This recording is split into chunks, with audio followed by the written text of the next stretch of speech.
Hello. Morning. Morning.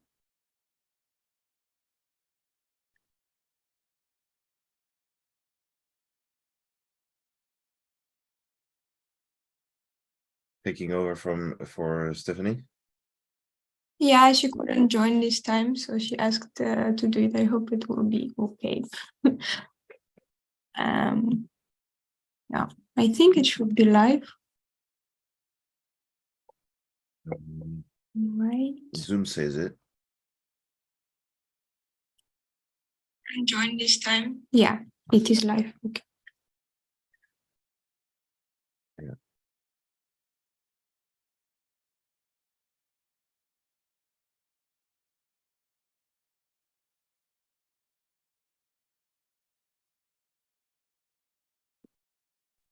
Good morning. Good morning.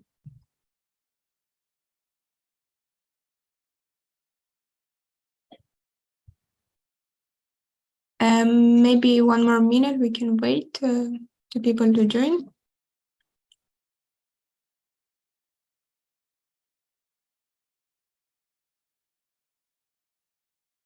Especially the one who should present. Quite the reasonable thought.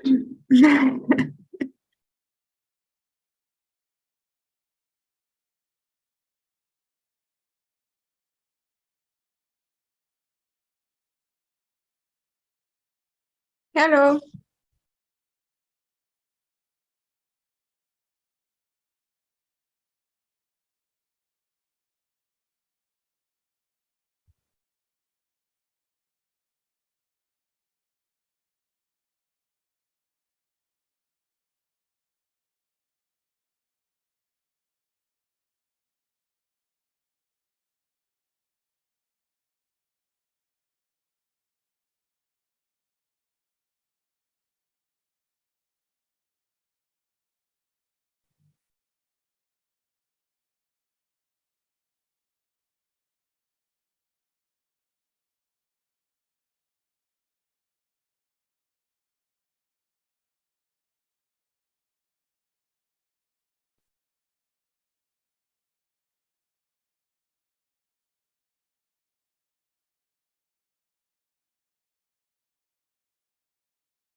Morning.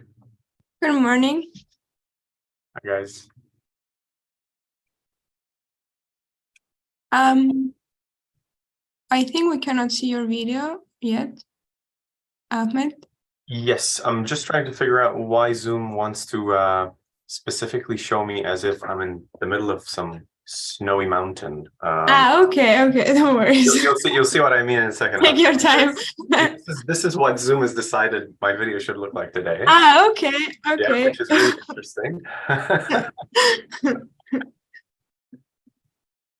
Yeah, well, before we wait Ahmed to fix the video, I just want to say that today Stephanie couldn't join, so today I'm gonna host this meeting, and I want to remind you that on Wednesday we will have a Seniors Talk, and we will have a speaker, Malar Chakravarti. I hope I'm pronouncing correct his surname. And yeah, he is a OHBM program chair, and he has a cover of Nature Neuroscience.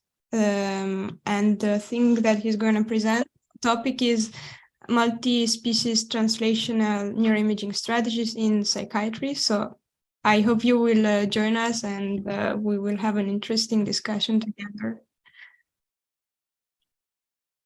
Yeah. Okay. I think this one is going to do fine. Yeah, I make you co-host so you can share your screen, and also could you send the link for the paper so others can Yes, let me send the link in the chat now.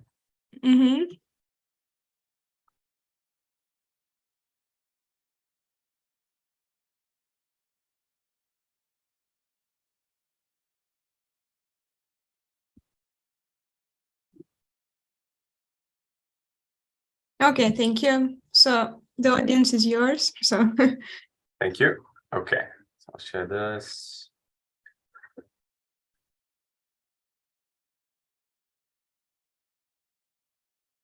Okay. All good? Okay. So the paper I'm discussing today is titled Increasing Interhemsipheric Connectivity Between Human Visual Motion Areas Uncovers Asymmetric Sensitivity to Horizontal Motion. And before you think, oh my God, this is such a niche talk about motion processing and whatnot, it's actually quite interesting because it has a lot of echoes to it really echoes some older work on this idea that there's asymmetry in, left and right asymmetry in the brain, which has an effect on some, many functions, but mostly when we speak about visual spatial processing, this asymmetry is actually quite interesting and has, some interesting effects that we can uncover by studying it either with anatomy or with functional stimulation, like we're going to see here in this paper. So the idea here is that, well, first, for those who are not familiar with the visual system much, there's the one area we're interested in today in the visual system is called V5. And that's also an area referred to in the macaque literature as MT, or the middle temporal area, because it's anatomically located more anteriorly in the macaque. And the humans, we refer to it as V5. Sometimes it's called HMT for human MT, etc., etc. But here I'll be talking about it as V5. And so do the authors. And the idea is that V5 is interested in processing motion in the brain. And that motion can either be vertical, horizontal. It could be, we're talking about translational motion. So motion that doesn't necessarily leave the plane of the image that we're looking at, but goes either left and right, up, down, diagonally, etc. And one of the key aspects in the background of the study was that the sensitivity to horizontal motion, especially one that is presented in the center of the visual field, if this sensitivity is facilitated by callosal connections between V5 on the left and the right. So the background says better, stronger, thicker connections between left V5 and right V5 are a facilitation or cause a facilitation of this horizontal motion processing. And to do this, the authors use a visual illusion or optical illusion, which is called the, just one moment, let me just bring up this paper. Okay, so that everyone can see it clearly. Okay, it's called the apparent motion quartet. And why it's called a quartet, it's because there are 4 squares presented on the screen, two squares presented on the screen, like you can see here in this baseline image on the left in panel A. And the idea here is that you present these, say, squares on the top corner and the bottom corner. They're on opposite corners, diagonally opposed on an invisible square. And then what they do is that they keep alternating their positions synchronously. So the top left becomes top right. At the same time, the lower right becomes lower left. And so while they're doing this kind of back and forth alternation, what happens to the person looking at this image is that they either think that the invisible lines that these objects are tracing are horizontal lines. So you might perceive that the top dot is actually moving left to right on the top corner, and then the bottom one is moving left to right on the bottom edge. Or you might think that they're moving up and down on the vertical edges of a square. And that what you perceive will depend on your own anatomy, on your own function. And there's this variability among individuals in which vertical versus horizontal motion they preferentially perceive. And there are things within this kind of illusion that you can control to affect how people perceive vertical versus horizontal motion. So the idea is if this invisible square or rectangle, let's say that the lines are tracing, is very long vertically, you might perceive more horizontal motion. And if it's very flat and horizontal, you might perceive vertical motion. So the aspect ratio of this image in which these things are moving will affect whether you perceive it vertically or horizontally.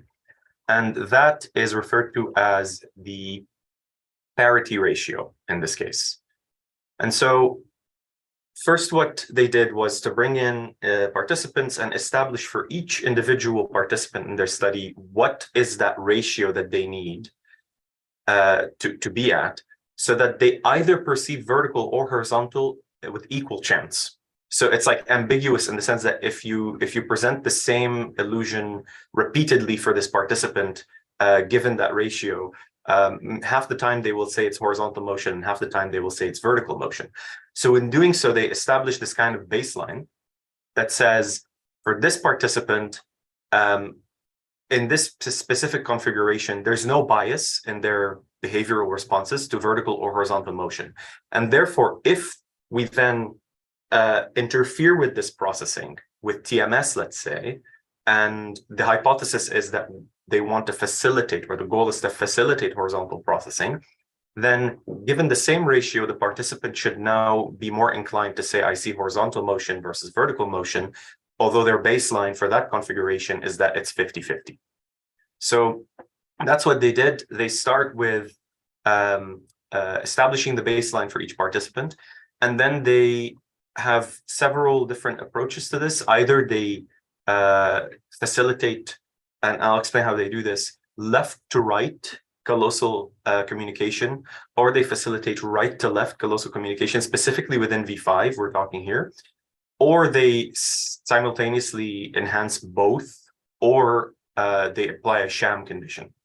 And then they remeasure the same illusion for the same aspect ratio at immediately after this intervention, and then 30 minutes and 60 minutes and 90 minutes after the intervention, so that they have a sort of a longitudinal measure of what happens to this within a short span of time, like 90 minutes after the intervention. And the way they apply this is using TMS, using something that they call, well, or I'm not sure if they call it, but it's something called spike timing dependent plasticity, STDP, which is borrowed from the physiology measure and Hebbian learning, and the idea that neurons that fire together wire together. So if repeatedly a neuron fires and it's connected to another neuron that also fires postsynaptically, then that repeated activation of the pre and postsynaptic neurons in a very consistent fashion reinforces that synaptic connectivity between them, and that leads to an enhanced circuitry and longer term learning or facilitation of this communication. And so this spike timing dependent plasticity, how do you do this in a living human brain? One way to do it is using TMS, and by specifically applying a TMS protocol, which is called cortical-cortical paired associative stimulation. And in this protocol, what we're doing is you stimulate, let's say in this case, left and right V5. I stimulate left V5, and then immediately after stimulating left V5, I stimulate right V5. The assumption here is there are callosal connections between them. We know there are callosal connections between them. And by stimulating left V5, probably you're allowing that V5 on the left to communicate with a much wider network of regions around the brain, but that includes right hemisphere V5 via the corpus callosum. So if you start with the left V5, stimulate it, and then immediately after stimulate right V5, and we're talking about stimulation that's 25 milliseconds after. So it's just enough of a short duration to allow for some callosal communication between them. So immediate processing, and then one single axon, basically, communication across the hemispheres, and then you stimulate on the other side. That enhances the circuitry. That's the idea here. And one way, and so what they're doing is they're applying this cortical-cortical paired associative stimulation to induce spike timing dependent plasticity to facilitate connections or communication between left and right V5 in a short span, in a short time span. And so the first result, or the first approach, is the following. Let's go through the panel B here in this image from left to right. So the red panel here, or the red graph, what it represents is the initial stimulation that they applied after baseline, right? So here is them applying left V5 followed by right V5 stimulation in this task. And they established that for each participant, they started at a baseline where their chance of saying horizontal or vertical motion is 50-50. And so because it's a 50-50 chance, the idea is if you stimulate and you successfully enhance this callosal connection between left and right V5, then what you should see is that there's a higher chance of them saying horizontal motion after the intervention. And so what we see in the first plot is exactly that, basically. So vertically here on this plot, what if the point is higher up, it means that their chance of saying vertical is higher. And if it's lower, it means that their chance of saying, or negative values mean the chance of saying horizontal is higher. And after the first intervention, stimulating left to right V5 communication, they observed that there's a prolonged effect up to 90 minutes after even of participants on average saying it's horizontal motion, slightly more than they say it's vertical motion, although they should be saying that at 50-50 according to their own baseline. Then they repeated the same experiment with different participants saying, let's do right to left V5. And what they observe is also a reduction in this score, meaning that there's more horizontal perception than vertical perception. But in this case, it's a weaker effect, and it's perhaps a bit more short-lived. Then in the gray plots, what they did is they did sort of a simultaneous stimulation of V5 left and right. And the idea is if it's simultaneously stimulating left and right V5, there isn't that time component of the stimulation, which allows A then B or B then A. It's A and B simultaneously, which should not lead to a specifically higher chance or higher communication between the two areas or plasticity in that way. And the final, and what they observe here is there's no significant change necessarily between baseline and post-stimulation scores. And the final one is a sham condition in which they stimulate pretty much V5 in a similar approach, but it's not a high enough stimulation, and they don't induce really a proper stimulation of cortex. And in that way, so the same condition is there. The participants are doing the same thing, but the stimulation is not a strong enough threshold. And then what you observe is that there is no effect. They stay specifically at baseline. So that in itself, as a first result, is quite interesting and quite stunning, because what they're doing here is that they started with a hypothesis saying the background suggests callosal communication between left and right V5 facilitates horizontal motion processing more than it does vertical motion processing. And to test that, they said, let's test if we facilitate these connections in vivo in participants, we should observe a change from their baseline score, where they do vertical versus horizontal at chance level, to now enhance their processing and then make them say horizontal more so than they say vertical motion. And that's exactly what they find.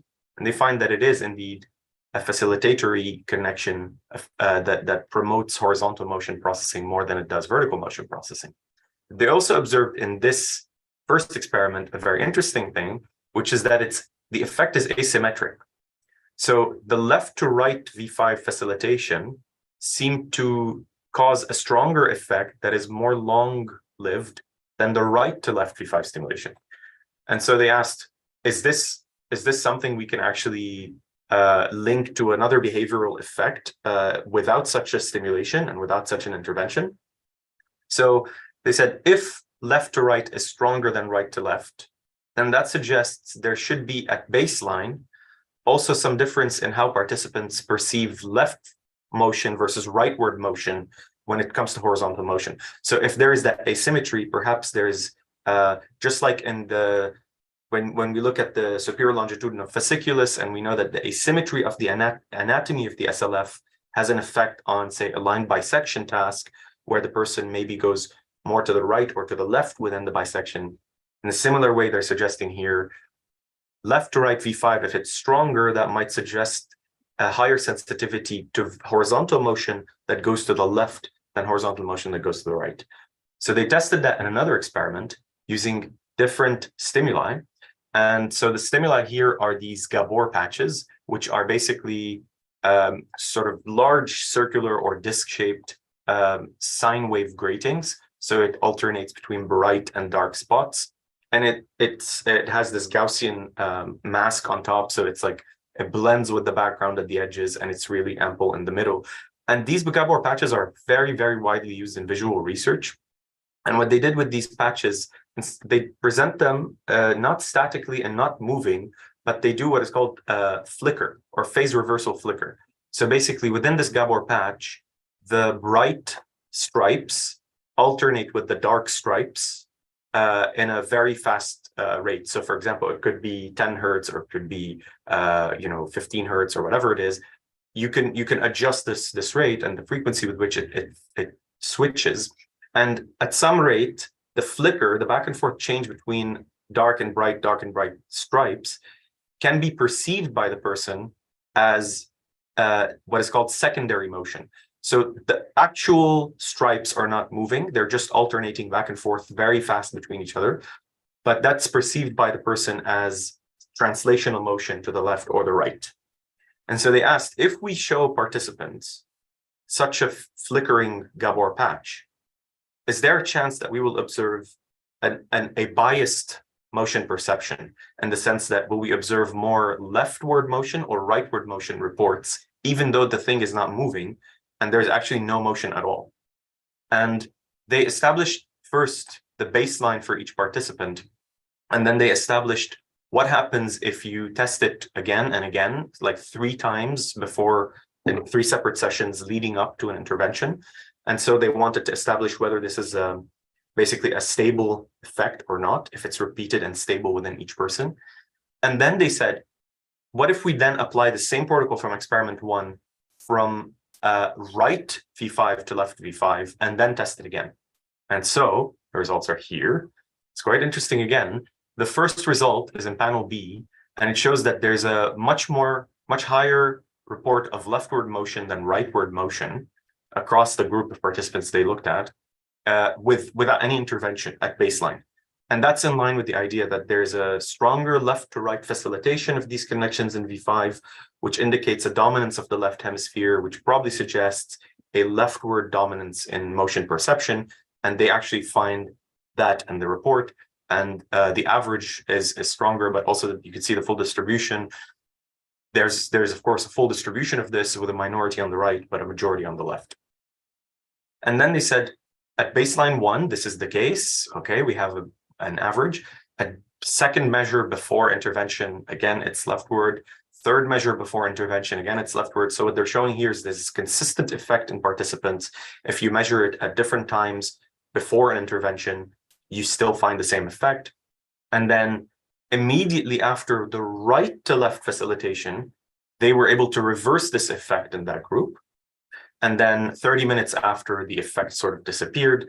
They don't measure anything beyond the 30-minute gap here, but I suspect that probably an hour or 90 minutes after this intervention, this entire effect probably went back to baseline level where it's more leftward dominated. So this is really the study. It's actually not a long report to read. I think it's pretty interesting. The approach they followed, I think, is really nice because it allows them to establish quite a bit of that baseline activity in each person, and then they contrast the left to right and right to left facilitations, and it seems to really have that strong effect. And I think the second experiment I find almost more interesting than the first one, because I think maybe the effect in it is really obvious.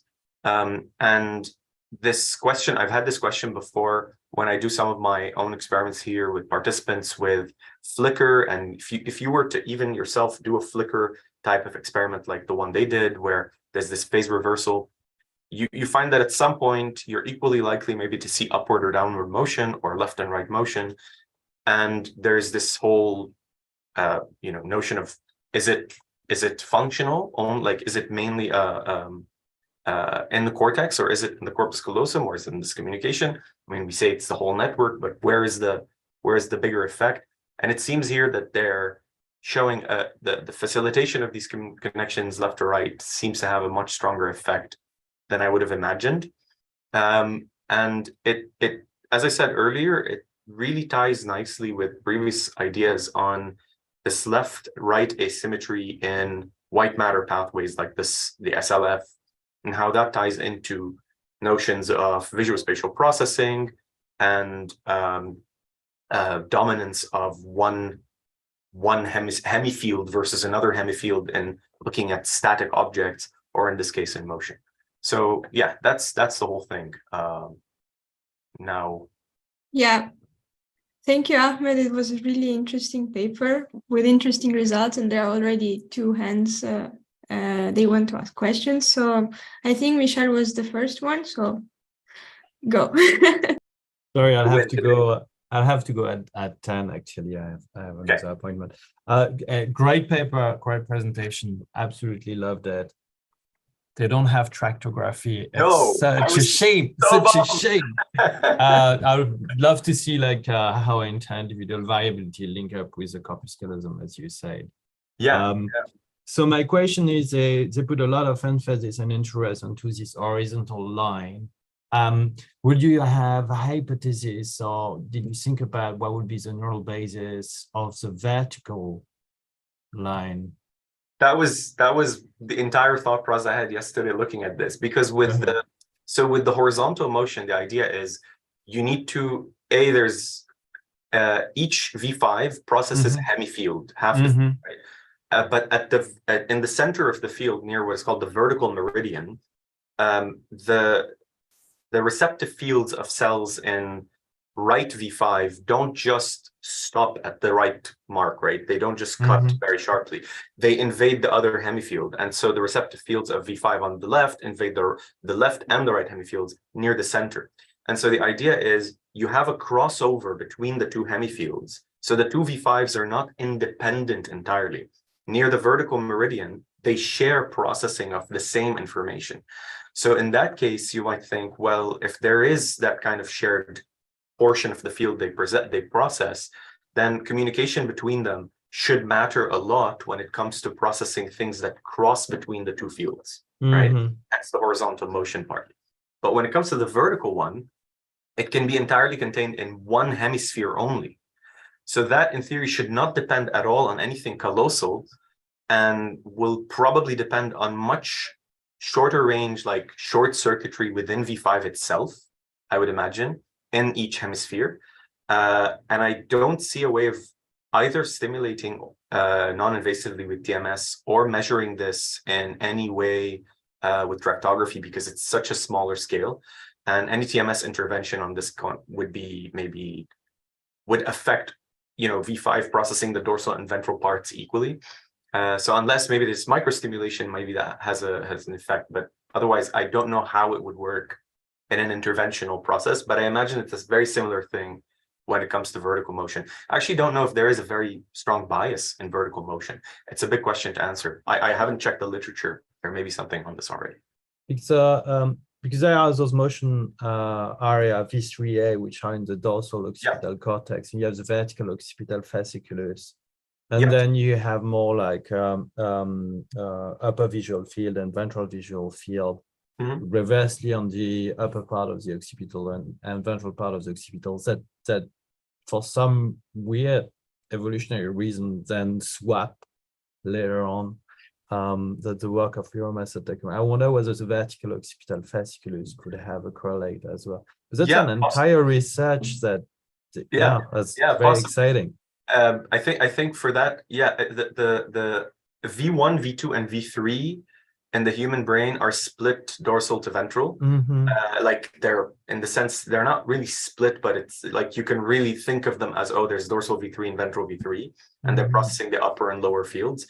But with V3A, V3B, V5, and so on, all these motion interested areas in V6, all of them seem to be like single areas, and it's very difficult for us to measure anything between 2 portions of V6 or V3A or something.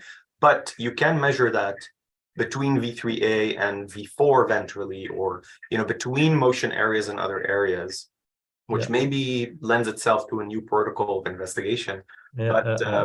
But within the motion areas themselves, vertical becomes really difficult, I think. But I'm really now interested in this after reading the report, and interested in this question. Makes sense. Great, thank you. Thank you.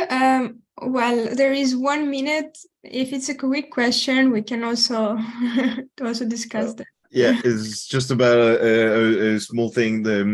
You mentioned the asymmetry in processing or horizontal motion. Is it affected by handedness or the factors like I don't know if the way you read?